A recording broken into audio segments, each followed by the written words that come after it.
안녕하세요, 여러분. 저는 서울대학교 지구환경과학부 이상무 교수입니다. 저는 지구과학자이고 물리학자지만 수학자가 아닙니다.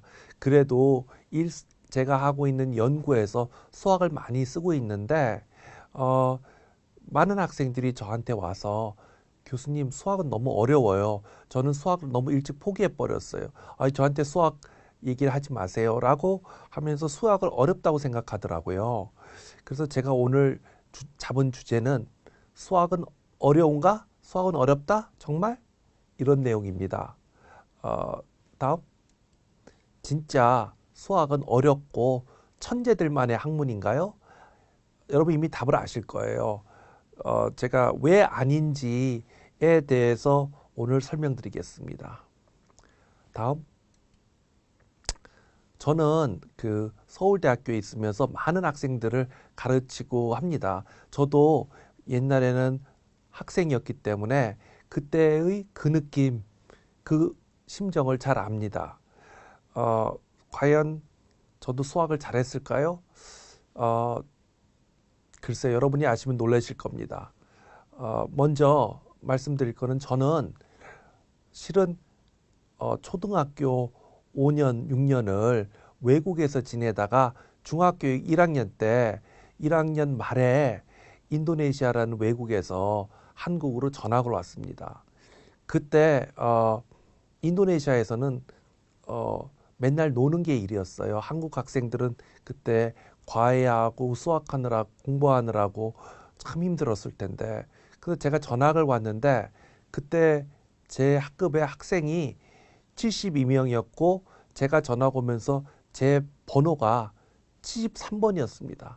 그래서 저는 첫 시험을 맞이할 때 어떤 생각을 했냐면 아, 분명히 내 반 번호하고 내 성적 등수하고 똑같을 거라고 생각했습니다. 왜냐하면 저는 너무나 다른 학생들에 비해서 기초가 없었거든요. 그런데 다음 어, 막상 시험을 보니까 놀란 일이 벌어진 거예요. 저는 제가 분명히 73등이라고 했는데 다음 48등을 한 거예요. 반에서. 어떻게 이럴 수가 있을까 해서 봤더니까 어, 국어가 15점, 수학이 36점을 받았더라고요. 첫 번째 월말고사 때. 여기까지 얘기하면 사람들이 40점 만점이었나 보다라고 생각을 하는데 그게 아니었어요. 100점 만점이었습니다. 다행히 제가 외국에 있으면서 영어를 할 줄 알았기 때문에 영어를 98점을 받아가지고 전체적으로 평균이 올라가는 바람에 제가 48등을 하게 되었습니다. 73등이 아니고 그때 이제 너무나 감격을 해서 이거 공부하면 되는구나라는 자신감을 얻었던 게 이제 아직도 생각이 나요. 어린 마음에. 어, 다음. 이처럼 저는 남들보다 그렇게 수학을 잘하지도 않고 36점부터 계속 못하더라도 어, 좌절하거나 일 못한다고 포기하지 않고 계속 따라갔어요. 그래서 그런지 제가 그 미국의 아주 유명한 MIT라는 대학 가서 지구 물리학으로 박사를 받는데 이 수학이 상당히 중요한 과목이었음에도 불구하고 전혀 뒤처지지 않았고 뭐 뒤처져봤자 크게 뭐 크게 다가 아니니까요. 나아가서 지구환경과학부 교수가 됐고 다음에 현재는 진짜 응용 수학에 꽂힌 계산과학이라는 연합전공에 제가 모든 학생들을 총괄하는 전공 주임입니다. 그래서 어떤 사람들은 저를 컴퓨터학과 수학과 교수인 줄 알아요. 네? 그러니까 여러분 첫 번째 여러분한테 제가 전달하고 싶은 메시지는 뭐를 못한다고 해서 접지 말라는 겁니다. 다음. 제 얘기만 할 수 없고 제가 아주 존경하는 키스 데블리라는 스탠포드 대학교의 수학과 교수님 이야기를 소개시켜 드리려고 그래요. 키스 데블린 교수님은 아주 훌륭한 수학자이지만 또 교육자이시고 아주 여러 권의 책을 많이 쓰셔서 그 학생 수학의 저변 확대에 노력하시는 분이에요. 어느 날 그 어떤 학생의 엄마가 학생하고 찾아와서 이런 얘기를 교수님께 했다 그래요. 교수님, 우리 집안 사람들은 수학을 다 못합니다. 저도 수학을 못하고 이 학생의 아빠도 수학을 못하고 해서 우리 집안에는 분명히 수학을 못하는 그런 유전자가 있을 겁니다. 그래서 우리 아들이 이 정도 한 것만 가지고도 아주 잘한 거니까 성적을 좀 고려해서 올려달라고 얘기했다 그래요. 그때 키스 데블린 선생님은 진짜? 수학은 잘하는 유전자가 따로 있는가?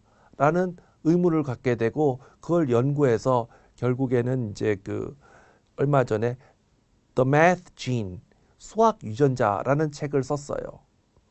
이분이 가졌던 궁금함은 과연 수학은 유전자가 따로 있고 이런 유전자를 가진 수학 천재는 따로 있는가라는 문제였습니다. 다행히 이분이 많은 연구를 해보고 조사를 해보니까 답은 그렇지 않다는 거예요. 수학을 잘하는 유전자는 따로 없습니다. 그래서 그 학생도 아마 다른 학생과 똑같이 성적을 받았을 거라고 생각해요. 특별히 어떤 가산점이 주어지지는 않았을 거예요. 다음,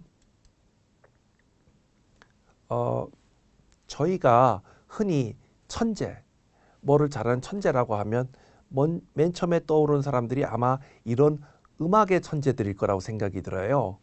베이토벤, 모차르트, 그 다음에 리처드 바그너. 아마 이분들은 진짜 천재일 겁니다. 그렇지만 다음, 과연 천재들만 작곡하는가? 모든 작곡가들은 천재이냐? 이런 문제에 대해서는 저는 그렇지 않을 거라고 생각을 합니다. 그 이유는 왜 그러냐 하면 이 당시 중세시대 때 음악은 대부분 성당에서 아주 성스러운 행사에 쓰였고 또 많은 사람들한테 감동을 주고 울림을 주기 때문에 이런 하나님과 소통하는데 도움이 되는 이런 멋진 음악을 쓴 사람들은 아마 신이 특별한 재능을 낸 사람일 거라고 해서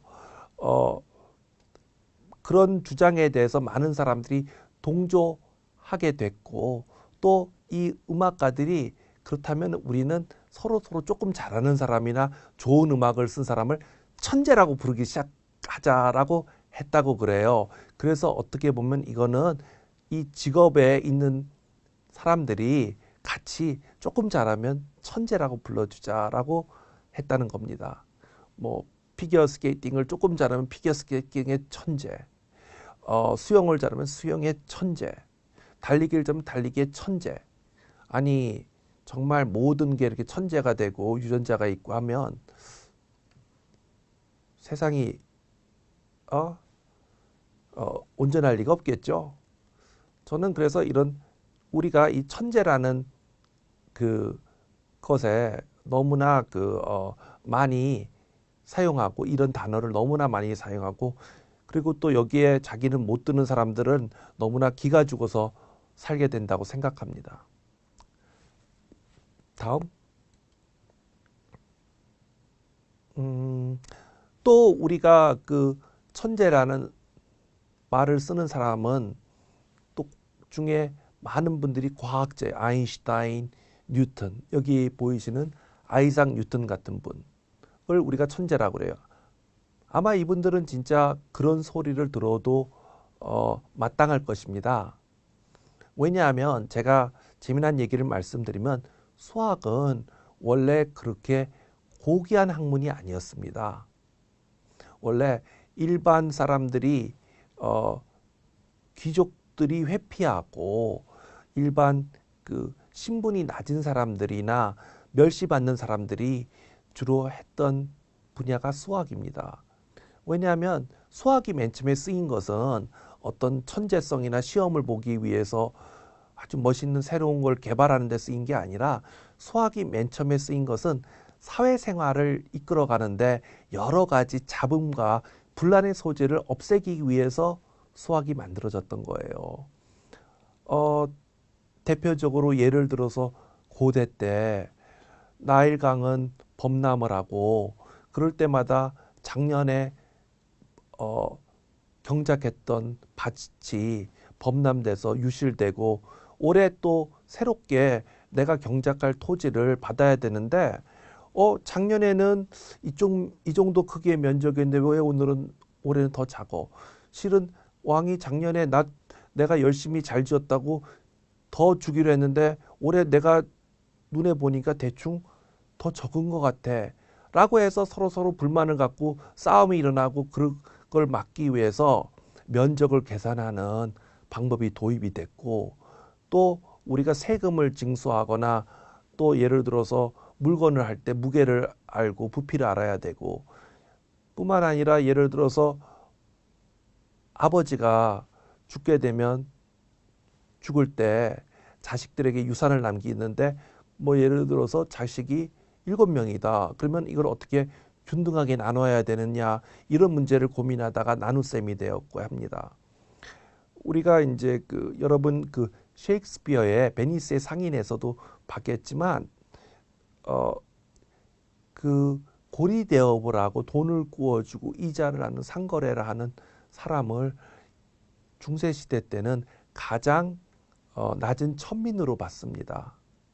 그렇기 때문에 이런 수학을 하고 계산하는 사람들은 천재라고 부르지 않았고 그냥 어떻게 보면 일반 사람들이 별로 하고 싶어 하지 않는 그런 별로 선호한 직업이 아니었어요.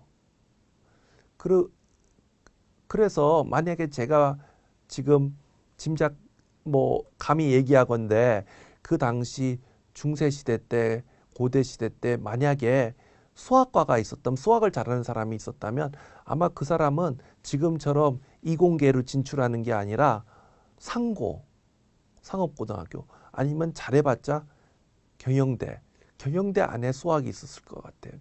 수학은 그러니까 한마디로 문과 과목이었어요. 경상계 계열 과목이었어요. 그런데 이것을 진짜 탈바꿈하고 바꾸게 된 사람이 여기 여러분의 그림에도 보이시는 아이작 뉴턴입니다. 왜냐고요? 당시까지는 사람들은 수학은 사람들이 돈 구워주고 재산 계산하고 이런 돈과 관련된 돈을 그 당시에는 그렇게 돈 많은 사람을 높게 보지 않았으니까 어떤 명예나 가문이 더 중요하지 그렇게 봤는데 뉴턴은 미분 방정식, 적분 방정식이라는 그런 새로운 기법을 통해서 처음으로 자연 현상을 수학으로 설명하게 된 거예요. 사람들은 깜짝 놀랐습니다. 왜냐하면 사과가 떨어지고 포탄이 날아가고 모든 우리 일상에서 보는 자연의 현상이 수학으로 설명되고 또 이 똑같은 수학이 별의 움직임, 천체의 움직임, 하늘의 움직임을 설명하니까 하늘은 곧 신이고 신이 하늘을 움직이는 법칙이 똑같이 우리 지금 세상에서 모든 물체나 운동을 설명하는 거라고 하니까 뉴턴에 이르러서야 수학이 갑자기 신분 상승을 해서 고귀한 학문이 됐고 수학은 신의 언어다. 신의 말을 이해하려면 성경도 있지만 성경보다도 어떻게 보면 이 신이 표현하려고 하는 신의 흔적이 있는 이런 자연을 수학으로 표현하고 이해하는 것만이 신에 다가가는 것이고 그거야마지 구원이다라고 생각할 정도로 이 당시에 뉴턴 이후에 이르러서는 수학은 천재,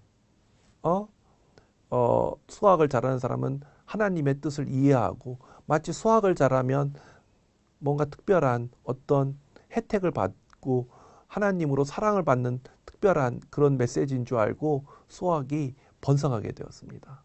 그래서 뉴턴의 역할이 그렇게 큰 겁니다. 단순히 사과가 떨어진 거를 본 게 아니라 오늘날 여러분들이 입시 때마다 수학을 공부해야 되고 하는 이유가 만약에 수학이 별로 중요한 학문이 아니었고 단순히 그냥 나중에 은행에서 돈이나 세고 하는 사람들이 하는 거였다면 대부분의 사람들에겐 수학이 필요 없었을 겁니다.